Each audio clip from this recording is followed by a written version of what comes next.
ഇപ്പോൾ റിപ്പോർട്ടർ ടിവിയുടെ vice chairman Shri Jose കുട്ടി അഗസ്റ്റിൻ കൂടി തത്സമയം ചേരുകയാണ്. Very good evening Shri Jose കുട്ടി അഗസ്റ്റിൻ. ഇപ്പോൾ അലി പറയുകയായിരുന്നു 30 ദിവസം കഴിഞ്ഞാൽ ഇതായിരിക്കില്ല കലൂർ സ്റ്റേഡിയത്തിലെ കാഴ്ചയെന്ന്. കൈമെയ് മറന്നുകൊണ്ടുള്ള പ്രവർത്തനങ്ങളാണ് അവിടെ നടക്കുന്നതല്ലേ? ഗുഡ് ഈവനിങ് വിനീത.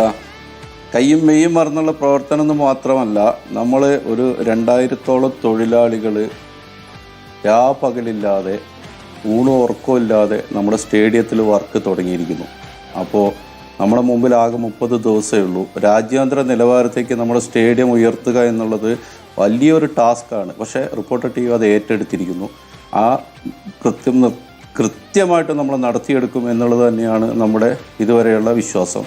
അപ്പോൾ കേരളത്തിലെ ജനങ്ങൾ നമ്മുടെ കൂടെ നിൽക്കും എന്നുള്ളത് നമ്മൾക്കറിയാം. അതുപോലെ തന്നെ ഗവൺമെൻറ് നമ്മുടെ കൂടെ ഉണ്ട്, അതുപോലെ തന്നെ GCD നമ്മുടെ കൂടെ ഉണ്ട്. അപ്പോൾ എല്ലാവരും നമ്മുടെ കൂടെ സഹകരിച്ച് നമുക്ക് നല്ല രീതിയിൽ ഇത് രാജ്യാന്തര നിലവാരത്തിലേക്കുള്ള ഒരു സ്റ്റേഡിയമാക്കി മാറ്റാൻ പറ്റും.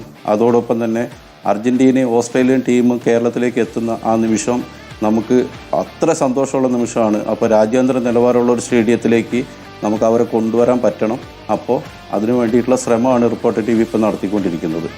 നമ്മൾ മെസ്സിപ്പട വരുന്നു, ലോകകപ്പ് നേടി അർജന്റീന ടീം വരുന്നു, അത് വലിയ ആവേശം തന്നെയാണ്. പക്ഷേ എതിരാളികൾ ഒട്ടും മോശക്കാരല്ല. ഓസ്ട്രേലിയ എന്ന് പറയുന്നത് വമ്പൻ ടീമാണ്. ഫിഫ റാങ്കിങ്ങിൽ അർജന്റീനയ്ക്ക് ഒത്ത എതിരാളികളാണ്. അപ്പോൾ അതൊരു ആവേശ പോരാട്ടം എന്നതിനപ്പുറം ലോകമാകെ ശ്രദ്ധിക്കുന്ന ഒരു മത്സരം തന്നെ ആയിരിക്കുമല്ലേ?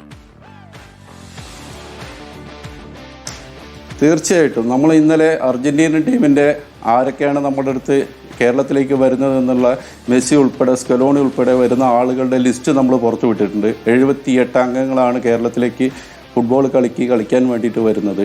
അപ്പോൾ ഈ മത്സരം നല്ല രീതിയിൽ നടക്കും. നാളെ നമ്മൾക്ക് മിക്കവാറും ഓസ്ട്രേലിയൻ ടീമിൻ്റെ ലിസ്റ്റ് കൂടി പുറത്തുവിടാൻ പറ്റുമെന്ന് നമ്മൾ വിശ്വസിക്കുന്നു. ഓസ്ട്രേലിയൻ ടീമിൻ്റെ ലിസ്റ്റ് കൂടി പുറത്തു വിട്ട് കഴിഞ്ഞാൽ കേരളത്തിൽ മെസ്സി ഓസ്ട്രേലിയൻ ടീം ആരൊക്കെ മത്സരിക്കുന്നു, എങ്ങനെയൊക്കെ മത്സരിക്കുന്നു എന്നുള്ള ഒരു മുഴുവൻ പിക്ചർ നമുക്ക് നാളത്തോട് കൂടിയിട്ട് ഇന്ത്യയിലെ ജനങ്ങൾക്ക്, കേരളത്തിലെ ജനങ്ങൾക്ക് നമുക്ക് പുറത്തു കൊടുക്കാൻ കഴിയുമെന്നുള്ളതാണ് ഇതുവരെ നമുക്ക് മനസ്സിലാക്കാൻ സാധിക്കുന്നത്. ഇതിൽ ശ്രീ ജോസ് കുട്ടി അഗസ്റ്റിൻ, താങ്കളുടെ നേതൃത്വത്തിലാണ് ഈ കലൂർ സ്റ്റേഡിയത്തിലെ നവീകരണ പ്രവർത്തനങ്ങളൊക്കെ നടക്കുന്നത്. മേൽനോട്ടം താങ്കൾ വഹിക്കുന്നുണ്ടെന്ന് എനിക്കറിയാം. അതുകൊണ്ട് തന്നെ പലപ്പോഴും അവിടുത്തെ ഒരു സുരക്ഷിതത്വം, അതിൻ്റെ ഒരു ആശങ്കയൊക്കെയാണ് പലരും പങ്കുവച്ചിരുന്നത്. നമ്മളതിൻ്റെ റൂഫിംഗ് ശക്തിപ്പെടുത്തുന്നത് ഉൾപ്പെടെ സീറ്റുകളെല്ലാം പുതുക്കി, അതായത് ഇപ്പോഴുള്ള സീറ്റുകൾ ഇളക്കി മാറ്റി തുടങ്ങിയിട്ടുണ്ടല്ലേ? ആ ദൃശ്യങ്ങൾ നമ്മൾ കാണുകയായിരുന്നു. തീർച്ചയായിട്ടും നമ്മളിപ്പോൾ ഉള്ള സീറ്റിങ്ങുകൾ ഇളക്കി തുടങ്ങിയിട്ടുണ്ട്. അതുപോലെ തന്നെ നമ്മൾ പെയിൻറ്റിങ് വർക്ക് സ്റ്റാർട്ട് ചെയ്തു.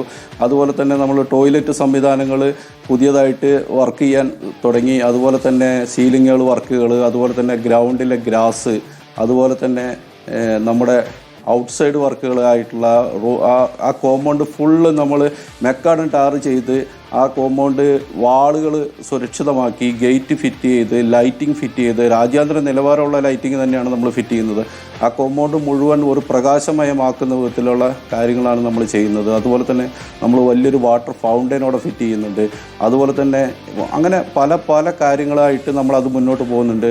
ഒരു ഇൻ്റർനാഷണൽ എൻജിനീയേഴ്സിൻ്റെ മേൽനോട്ടത്തിലാണ് നമ്മളത് നടത്തുന്നത്. അത് നല്ല രീതിയിൽ തന്നെ മുന്നോട്ട് പോകും. 30 ദിവസമേ നമ്മുടെ മുമ്പിൽ സമയമുള്ളൂ എന്നുള്ളത് മാത്രമാണ് നമുക്ക് ഒരു ടെൻഷനായിട്ടുള്ളത്. എന്നാലും നമ്മുടെ തൊഴിലാളികൾ അത് നല്ല രീതിയിൽ മുന്നോട്ട് കൊണ്ടുപോകുന്നുണ്ട്. പണി നല്ല രീതിയിൽ പുരോഗമിക്കുന്നുണ്ടെന്ന് കാണുന്നത് നമുക്കൊരു സന്തോഷമുള്ള കാര്യമാണ്. ഇതിൽ 50,000 കാണികൾ എന്തായാലും ഉൾക്കൊള്ളിക്കാൻ കഴിയും. പുറത്തും മെസ്സി ഉൾപ്പെടെയുള്ളവരെ കാണാനുള്ള ഒരു സാഹചര്യം കൂടി ഉണ്ടാകുമെന്നാണ് പ്രതീക്ഷിക്കുന്നത് അല്ലേ? തീർച്ചയായിട്ടും 50,000 ആളുകളെ നമുക്ക് സ്റ്റേഡിയത്തിൻ്റെ ഉള്ളിൽ പ്രവേശിപ്പിക്കാൻ സാധിക്കും. അതുപോലെ തന്നെ ഏകദേശം ഒരു 2 ലക്ഷത്തോളം ആളുകൾ സ്റ്റേഡിയത്തിന് പുറത്തുണ്ടാവുമെന്നാണ് നമ്മൾ വിശ്വസിക്കുന്നത്. അതുപോലെ തന്നെ കൊച്ചി സിറ്റിയിൽ ഏകദേശം 40 ലക്ഷത്തോളം ആളുകൾ ഉണ്ടാവുമെന്നാണ് നമുക്ക് മനസ്സിലാക്കാൻ സാധിക്കുന്നത്. അങ്ങനെയാണ് റിപ്പോർട്ടുകൾ പുറത്തു വന്നുകൊണ്ടിരിക്കുന്നത്. അത് കേരളത്തിലെ ഒരു ആവേശമായിരിക്കും. കേരളം ഒഴുകി ഒരു കടൽ പോലെ കൊച്ചിയിലേക്ക് അന്ന് വരുമെന്ന് തന്നെയാണ് നമുക്കിപ്പോൾ തോന്നുന്നത്.